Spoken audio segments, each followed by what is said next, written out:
Welcome, everybody, to I'll Hang Up and Listen, brought to you by Fatty Beer Company, Western New York's premier market and tap room, with, of course, 300 beers to choose from at 7 different Western New York locations. If you need a beer, always, always make sure you go to Fatty Beer. Let them know that we over here at Two Goalies One Mike sent you. Uh, I say it every episode. I can't stress it enough. Highly suggest their mango wheat FEA beer. It's incredible. And of course, our sponsor over at Extreme Discount Mattress. Check out their new closeout center at 1625 Walden Avenue in Cheektowaga with up to 80% off their already low prices. Save a fortune on one of a kinds, closeouts, and floor samples. You can get a quality mattress for literally pennies on a dollar. Extreme Discount Mattress. We sell mattresses for less, a lot less. Again, I've been to one of the locations.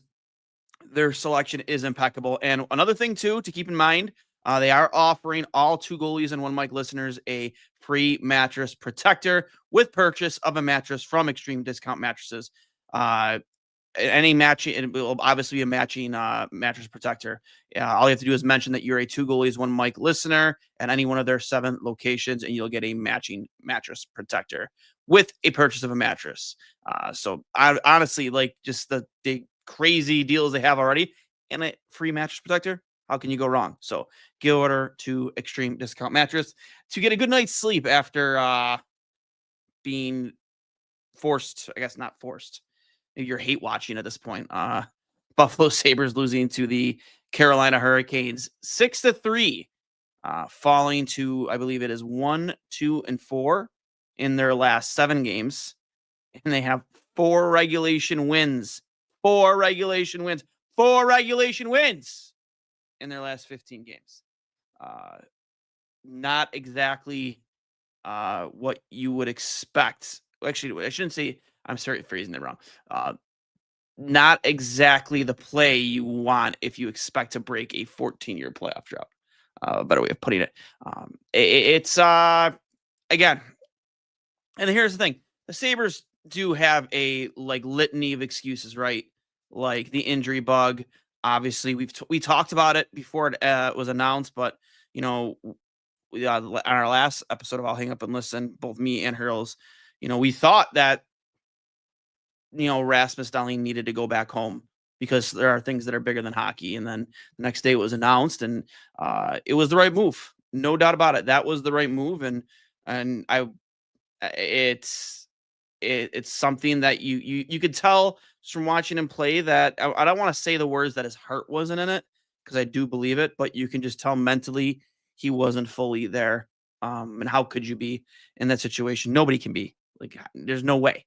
There's no humanly way possible that you could be in the games like that mentally. There's just no shot. And then again, you're without Zach Benson, you're without Yuri Cooley, you're without Jason Zucker, you're without just the massive amount of injuries that you're dealing with right now. No Josh Norris, but we pretty much knew that since game 1. And again, but at the end of the day, you're not going to win many hockey games when going into a third period, you only have 11 shots on goal. 11 shots on goal going into the third period. And honestly, I don't know how much longer I can sit there and listen to Marty Baron and Brian Duff sugarcoat this bullshit. Like, it's like I really don't listen all that much, but it was really evident in today, like during their intermission between the second and third. I was just like, dude, I would rather listen to the Meow Mix theme song on repeat in the dark tied to a chair than listen to them sugarcoat what's going on out there on the ice. That's like how annoying it has gotten. And like, they both are really nice guys. They do, like Brian Duff too, especially. Like, there's towing the company line, and there's what they do, and I just can't listen to it anymore. I can't. It was unbearable, especially tonight. So, I don't know, man. Listen, I lost it, and I might even lose it again tonight. I don't know. There's a lot of circumstances surrounding this team that you can sit there and look at, and like glass half full. It's like, they fought back in a third period where they were missing a lot of bodies, and obviously morale might not be as high as you'd like it with the Rasmus Dahlin situation. But at the end of the day, like, and it even said it multiple times during the broadcast, they should use that situation as motivation. Let's go out and play for our captain, and just use that. Let's bottle that and just use it out there. And they just didn't. They didn't. And uh, I don't even know who that goalie was out there. Like, I really don't. I'm assuming it's the backup. And another game where, I'm not sure what that goaltender's numbers were coming into this game. Maybe somebody in the peanut gallery can confirm. And I said, well, we'll get to the peanut gallery here in a second. But like it, the Sabres are the league slump busters. We're the chick you sleep with when you're in a slump. It's so true. I'm so sick and tired of seeing a guy like Seth Appert being the guy drawing up the end of game plans to try and get this team back at get a tie game late in the game. Like, I can't do it anymore. It's unbearable, to say the least. I can't do it. I can't do it. It's actually comical. It really is. There's nothing. I tweeted it out. Like, there's nothing that gives me more of a feeling of confidence than when they pan over to the bench and the whole team is huddled around Seth fucking Appert, the guy who, with the exception of maybe 2 or 3 games this season, has run a god awful power play. And not much has really changed about it in the last 2 years. There was a caller on the radio this morning that pointed that out too. I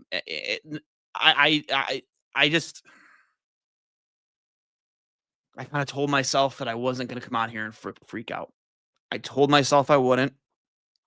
I told myself I'd try and stay composed because honestly, I wasn't even sure if I was going to come on here tonight. Felt like, maybe it should be a good night to take tonight off. Let's like take this one off. You've earned it. We haven't missed a single post game yet, whether it's me and Hurls or me by myself. But here's the thing: when I saw those numbers at the end of the game being tweeted out, 4 regulation wins in the last 15. 4 regulation wins in the last 15. 4 regulation. What? And outside of calling up Rosine and Dune and Oslin from Rochester, this GM has fucking sat on his hands. How do you sit on your hands when your job could be on the line? Your captain has taken a leave of absence, and for good reason. He needs to, because again, there are things that are bigger than hockey. But how do you sit on your hands? What does Jarmo Kekalainen do? What is he doing? He was the big hire in the offseason. And you are sitting on your hands doing nothing as the season starts to slip away already, and we weren't even to Thanksgiving. And the East is so close. It's so close. There's only like 4 points separating you from a wild card spot, even with how bad you're playing. And you're just sitting on your hands. How do you make it to Thanksgiving if we come back from this road trip with anything less than 3 or 4 points? How do you make it to Thanksgiving unless you make a move? I don't get, like, dude. And I hate to say it because I think it was Nick Kiprios, whatever it was, that mentioned on a podcast that Brendan Shanahan, would still be very open to being the head of hockey operation or president of hockey operations for the Buffalo Sabres. It is just like mind-blowing to me that you are in the midst of a 14-year playoff drought and you are staring 15 years in the face. And that guy, Brendan Shanahan, Hall of Famer, scored over 500 goals, what was it, 3 Stanley Cups. I think it's 3, right? 3 Stanley Cups. That guy calls you. He calls you after, parting ways with Toronto and says, hey, Terry, hey, I would love to help you guys turn this ship around. And Terry goes, I'm the president of hockey operations. And all he wants is autonomy to do his job the way he did it in Toronto. And mind you, Toronto was just as much of a dumpster fire as Buffalo is right now. It's true. They missed playoffs, I believe it was 8 or 9 or 9 out of 10 seasons.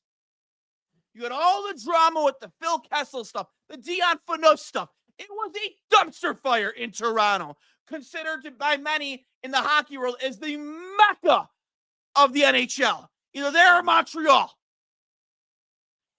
And yeah, there's still reasons to laugh at the Leafs with their inability to get past the first round of the playoffs. But you want to they're in the playoffs every year. And the guy who turned that around, the guy who fixed that ship, is willing to come work for you, and you say no. You say no.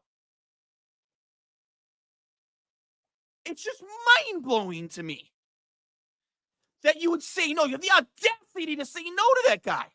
And he called you. All because you don't want to give up full control over a hockey team that you've literally driven into mediocrity, obscurity, a laughing stock since you bought them. And you could just make that higher, and the narrative could potentially completely change. It probably will change. But your pride, Terry Pegula, your pride won't let you do it. For whatever reason.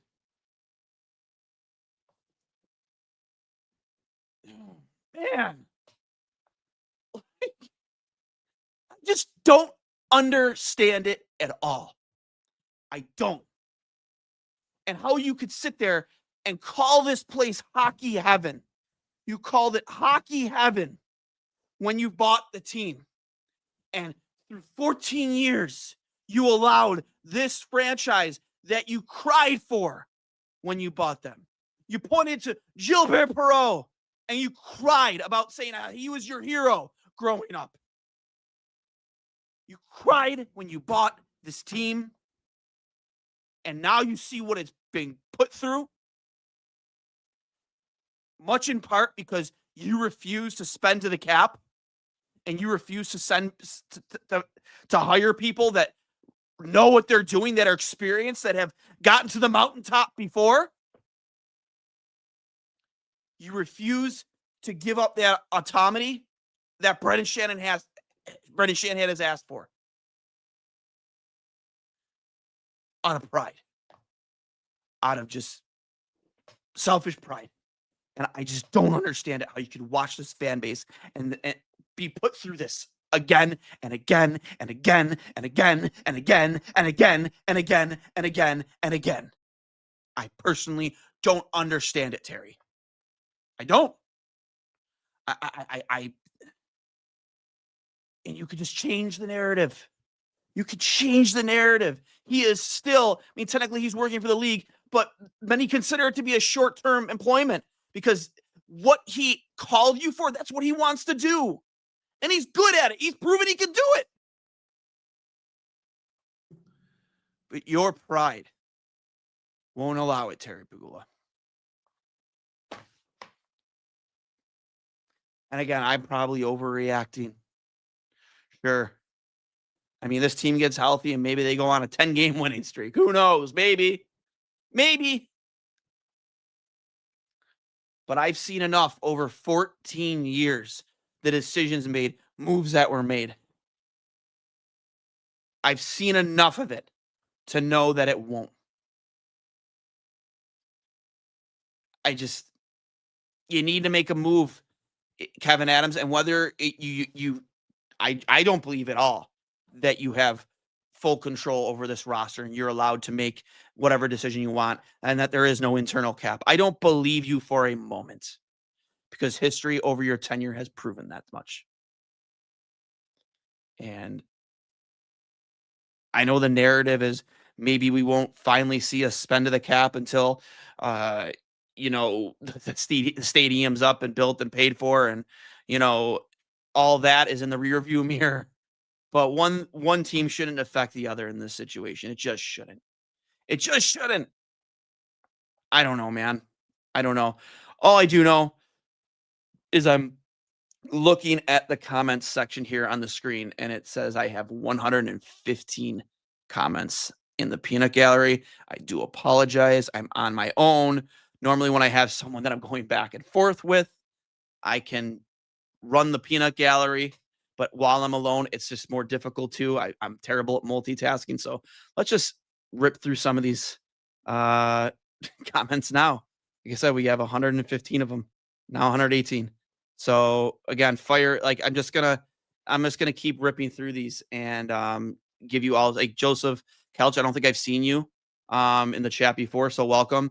I know it is unrealistic, but I am done with pulling the goalie at the end of close games. They were playing well and pressing the Canes. There was no need to open the net for them to wreck it. I will say this: I did not agree with them pulling the goalie as early as they did. Then there was like 2 minutes and 45 seconds left in the clock. I wasn't in really full agreement. I know there was a couple icing calls right there after too. I wasn't a big fan of that. I also wasn't a big fan of, as even though he's having a good season, Matthias Samuelsson. Matthias Samuelsson being on the ice for probably the most important draw of the game before they scored that first empty net goal. And again, like, why did you bring back Bowen Bymer if you're not going to use him in that situation? Why? Why? Why is Bowen Byram not on the ice in that situation? I personally don't get it. I really don't. Looks like Lion is coming back to earth. He did let in that soft one, the fourth one, the first goal of third period, but he did make some pretty good saves tonight. I want to hold him to the same standard as UPL. You want to save there. You need a save there. But I mean, again, as I started to start the series, the show, you had 11 shots on goal going into the third period. That's not good enough to win. And this just looks like the same old Sabres. Again, I know they're dealing with a lot of injuries right now, and their captain is, taking care of what's important in Sweden. But you're just not going to win many hockey games having only 11 shots on net over 2 periods. It's just not going to happen. And I am so sick and tired of seeing Seth Appert's power play. I'm so sick and tired of seeing Seth Appert put the wrong personnel out in crucial situations. I just don't understand it. It makes no sense to me. Again, they called up Zach Jones and they didn't play him. I've seen enough of Jacob Bryson. Why not play Zach Jones? If there was a hockey trade to be made, this is it. This has to be it. How thin they are and how few. I agree. I agree. I believe in you. The solution is in the room. Famous words from Terry Pagula. Without Dahlin and Benson, the power play is going to suffer. This is the month the Sabres always blow the ship. I'm assuming that's what you meant to write there. Everyone loves a fatty. Everyone loves to get over to fatty beer. Seriously, when was the last time pulling the goalie? I mean, it has worked, but it was too early for me, and they had the wrong personnel out there. I'm ready for Quinn to be gone. Sit, waive, or trade. I don't care. He is worth a goal against per game with his giveaways and defensive play. Yeah, he has been awful. He is inconsistent. And that was one of the guys, again, Kevin Adams. And listen, you give him all the clicks in the world that you want for getting what he got back in the JJ Paterka deal. Because at the end of the day, you could actually end up winning that trade. Because I think Kesslering is really good. Josh Doan is really good. I commend him for, standing his ground on needing Josh Doan to be coming back in that deal. But you banked on too many guys internally to be able to take the next step forward you gave that Quinn a raise in pay. You gave him a raise in pay that he didn't deserve. And yeah, he had an off season of being able to get healthy and I'm hoping, he's stronger. In certain parts of his game, he looks a little stronger, but at the end of the day, he isn't stepping up and being consistent, and that can be said for a lot of guys. That can be said for Alex Tuck. That can be the guy who, I know there's a lot of propaganda online. I don't know if you can call propaganda about, oh, he wants 11.5 million, wants 12 million, wants 13 million, wants 60 million. Listen, we don't know what the Sabres have offered Alex Tuck. We don't know. For all we know, they could have offered him only 8.5 million a season, and that would not be hard to believe considering that this team works on an internal cap. So for that, just for that, like, if I'm Alex Tuck, I say no to that too. I just do. If I look at all my comparables, even like if realistically, I think 9.5 for him at this point would be taking a team discount, given what everybody else around him is making. And you line him up and his numbers next to theirs. Listen, I personally, I would have said I would say no to that too, but like again, you need Alex Tuck to be more consistent. You need Tage to be more consistent. I know they both scored tonight, but I need more from them on a more consistent basis. I shouldn't have to wait till the third period for you guys to show up. Like here from John Park. Tonight, your best players like Thompson and Tuck scored, and it still wasn't enough. Like these are the types of games you need to get those guys to be. When you look at the box or you look at their numbers, you see 2 goals, 2 assists, or 1 goal, 3 assists, or 2 goals, 1 assist. Like that's what you need from those guys on nights like tonight. I nice Chuck Norris over from over Josh Norris. I mean, again, we've seen him for like less than 3 games, so we have no idea what he even can bring to this team. So I see a lot of new names in the peanut gallery here. And I appreciate you guys all stopping in. And again, I'll try and get as many of your comments as I can. Marty and Duff are why the instigators are now after the whistle. They just couldn't not tell the truth anymore. And it's true. It's true. They wouldn't toe the company line. Again, I know them personally. I've been on their show. They've been on my show, and they wouldn't toe the company line. And that's why they are doing. When I think they're better off doing their podcast because they can be more free. I enjoy their content more ever now than I ever did when they were with the station. So it ended up working out for them. And I listen to their podcast every time they drop a new one. I suggest other people do too. Now, I know I'm not supposed to do that as a Sabre centric podcast, but I do, go listen to them because they do make a lot of good points. They're not dinosaurs. If Apper could craft a power play like his hair, we'd be unstoppable. That's a great comment. That'd be one hell of a tweet, to say the least. I'm going to go to the latest comments here. From Bob Samrock. Their strength should start from the back end. Maybe it is time to give Levi a chance. No way a team built with franchise defensemen should be giving up 6 goals a game. Most of their top guys are the soft finesse type who are always injured. I hope they figure out what they are doing before the wheels fall off again. I mean, the wheels are already starting to fall off. They've got 4 wins in 15 games. Inexcusable. I know there's a lot of losers points sprinkled in there, and that's great and everything. Matt Ellis coached 13U. Yes, he did. He coached 13U before getting an NHL assistant coach job, which is insane, especially when you had Michael Puck in your organization. I still don't understand. I mean, I do know that, best friends with Kevin Adams. Not that hard to figure out. We want to face off with the empty net to Tage, and he passes up a shot to pass to Samuelson. I agree. Like, again, the personnel, and that's on Seth Appert. It's on Leedy too, but that's on Seth Appert. You saw he was the one with the whiteboard there. He's the one that runs those situations. And again, just inexcusable. Very, very inexcusable. Give Tuck 10.8. Is that a bad deal? There's always rumors he wants 8 years, but we don't know.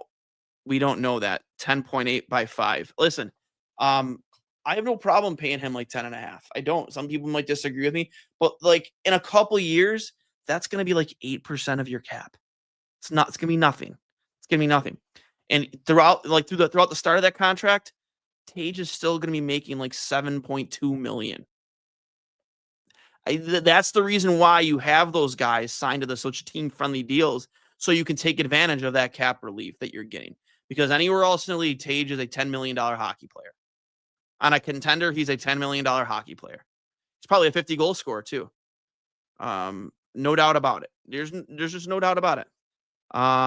Let's get a better step. Again, you brought back the same losers. And I'm not going to include Lindy in this because, I mean, Lindy inherited the roster he did, and I'm surely convinced that he inherited the same problems that the owner gives you with that, like not being able to bring in his own staff. Again, I still, to this day, do not understand how a new head coach comes in and is not allowed to bring on his own staff. It just, given all the people he knows over nearly 5 decades of being in this league, both as a player and a coach, and he is not allowed to bring in his own staff. It is beyond me how that happens. It makes no sense. Wilford coached 10 years, right? And we know Kev gets fired. They will promote Stahl as GM. I mean, I think Yarmo gets GM before Eric Stahl. But yeah, man, I don't understand it. I went off to start the show on the Brendan Shanahan thing again, and I just don't understand it. That guy is willing to work for you. He's willing to help you try and turn this around. And again, I urge you all, I urge you all to look at what the Maple Leafs looked like before Brendan Shanahan was brought in to run the team. I urge you all. They were a laughing stock. Laughing stock, not like they are now. Like, haha, they got bounced in the first round of the playoffs again. Not like that, or they lost in the first round in dramatic fashion. They were just the butt end of every joke, just like the Sabres are right now. Yes, Puggle, they were us. They were us right now. And he comes in. I believe Lou Lamoriello came along with him, and they turned it around. And again, yeah, you know, they don't make they don't get past the first round. They only have once in the past however many years. But they're fucking there every single year. And you want to know what? I hate to raise my voice again, but for those people who sit there and say, oh, they picked in the top of the draft this many times, they Austin Matthews, the Buffalo Sabres have picked 11 times in the top 10 since the start of this draft. 11 times.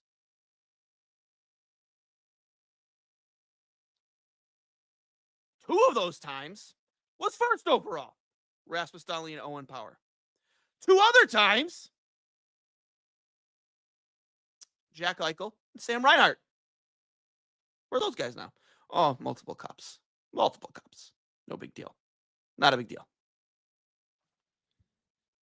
So, I don't want to fucking hear it about Toronto and, you know, all the great draft picks they've been graced with.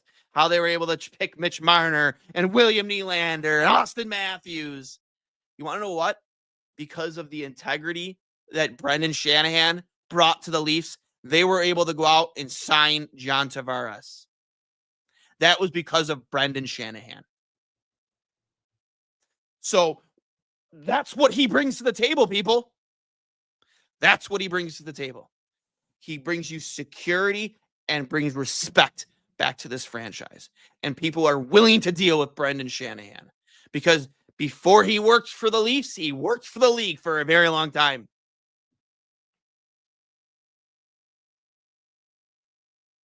I don't understand. I know, Josh, it's pointless talk because that's the point though. I hate to get back to it. I just don't understand what is stopping you from hiring him. It's just ignorant pride. All it is. It's all it is. You need to be the guy who's right? You guys need to be the guy who gets all the credit when the ship finally does turn around. Is that what it is, Terry? Is that what it is? Is it pride? because there aren't really many moves that you've made since buying this team that fans have agreed with. We loved when you brought in LaFontaine, even brought back Ted Nolan. Fans loved the idea of the tank because you were going to go out and get Connor McDavid, and that didn't work. And then the impact of that has just had a ripple effect in this organization ever since. Much like the Lucic hit on Miller. Ripple effect that, until maybe even this year where you've seen players stick up for each other, a ripple effect that had a lasting effect for years.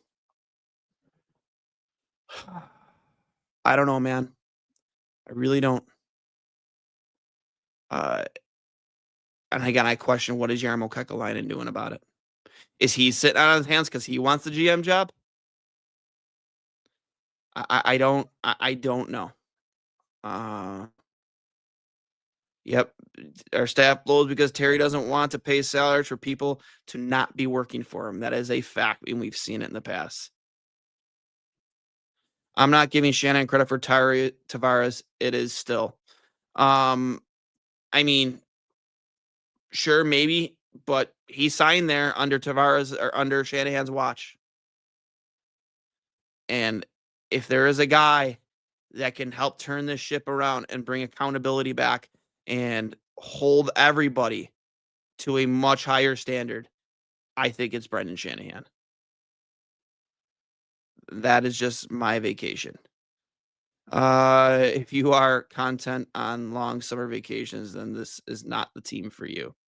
If you're content, I don't want to say content. If you are content on long summer vacations, this is not the team for you. It's true. Listen, Gavin McKenna, 2026, Penn State. Terry's real hockey heaven. He wants him so bad. I wouldn't be surprised. But are we gonna accept that at the cost of our sanity for 15 years? I don't know. One thing I do want to say though is after the announcement of Darlene going back home to tend to his wife Carolina and be with her. I won't take credit for it because I saw a couple other people doing it, but I have been graced with a little bit of a following, and I thought about it too, and I was like, you know what, not a bad idea to try and turn this into a positive thing. And if you saw the tweet, I donated $26 to the Rasmus Dahlin Foundation, which helps underprivileged children in the city of Buffalo. I think this year they're working with Gigi's Playhouse and Roswell Park, and I donated $26 and encouraged other people to do it, and it slowly but surely started to take off. And I just want to say how hella proud I am of the fans in this fan base for stepping up. I was donation 162, and I know there were some before me. So again, I'm not going to take credit for anything, but I kept at it. You guys kept at it, kept pushing it out onto people's timelines. And the last time I checked, and assuming that everybody donated $26, we raised over $12,000 so far for Rasmus Dahlin's foundation. There was one person that donated $250. I'm going to give him a shout out right here in a second, as soon as I find that donation, which is just like an incredible gesture. Again, I can't say it enough how incredibly proud I am of the fans in this fan base, again, for stepping up and donating to a really good cause. And I'm sure, I don't know if he knows about it or he's aware about it, but I'm sure at some point he will be. And I'm sure that'll bring a tear to Rasmus Dahlin's eye, knowing that this fan base has and will support him through all this, and that, we have his back in all of this. Again, it's super, super, super uplifting to see the fans here all step up for Rasmus Dahlin in Carolina after what they went through. It was Christopher Hake. He was donation number 309. He donated $250. And I wish I could go through the full list of people who posted their the receipt they got from the Rasmus Dahlin Foundation in their email, but doing the math, I know that was over 600, I believe, 600 donations.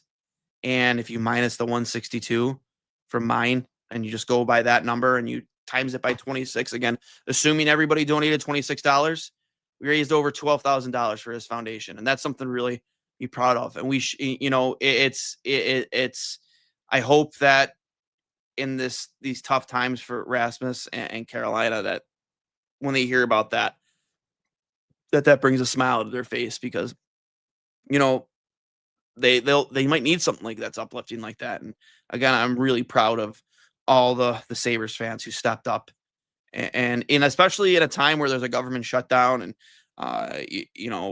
the economy is what it is, and people are struggling financially out there, that still found a means to donate. Extremely proud of everybody who did, and to encourage you guys not to stop. I'd like to see that donation number get up to 1,000 donations and see if we get this over 20,000. That would be amazing. Absolutely amazing. I'd love to see the Sabres step up and match all fan donations. They should. Why not?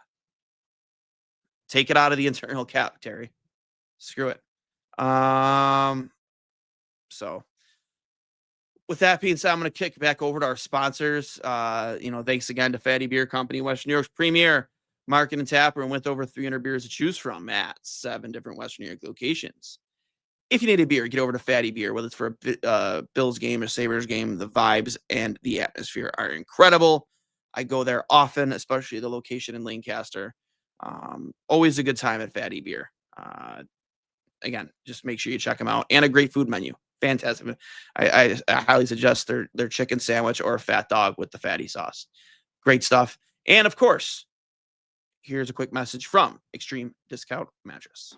We know with Skechers, your day starts with the comfort and support you need for your feet.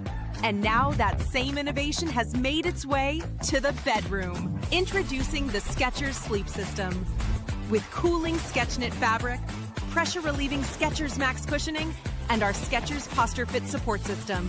Your day ends just like it began, with Skechers comfort that never stops. Skechers mattresses, exclusively at Extreme Discount Mattress, the lowest prices in the nation.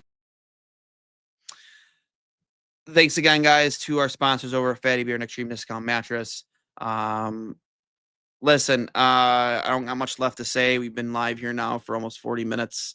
I am blown away by the amount of engagement here in the Peanut Gallery, whether it's been on Twitter, on Twitch, on Facebook and YouTube. You guys are incredible, especially on a Saturday night. I'm sure you guys all have something better to do, watching something on Netflix or whatever it might be.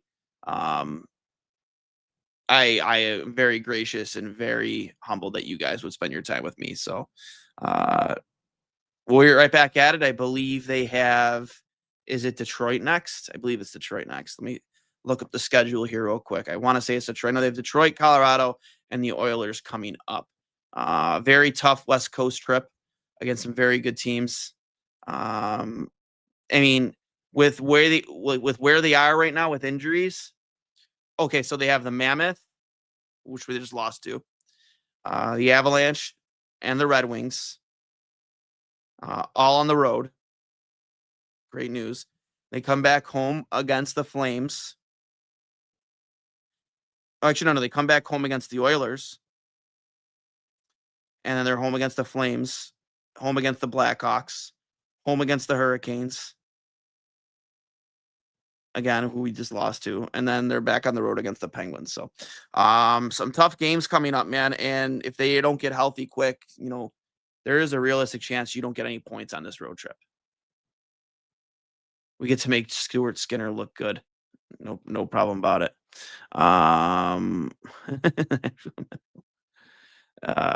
So with that being said, guys, if you've enjoyed our show and you want to follow along further, if it's audio only, we're available on Apple Podcasts, Spotify, wherever you get your podcasts. You can find us on Twitter and Facebook. On Instagram, you just got to follow at 2goalies1mike. If you want to watch along on YouTube, please subscribe. And please hammer that like button, drop an elbow on the little bell icon so you know when we go live. And I gotta encourage you all, please like the videos. It does help us a lot. I love this comment. Yager would be the best player on the fourth line. I mean, he's still kicking at most 60 years old. So I'll talk to you guys later. Thank you so much for the support. And as always, go Sabres. See you later.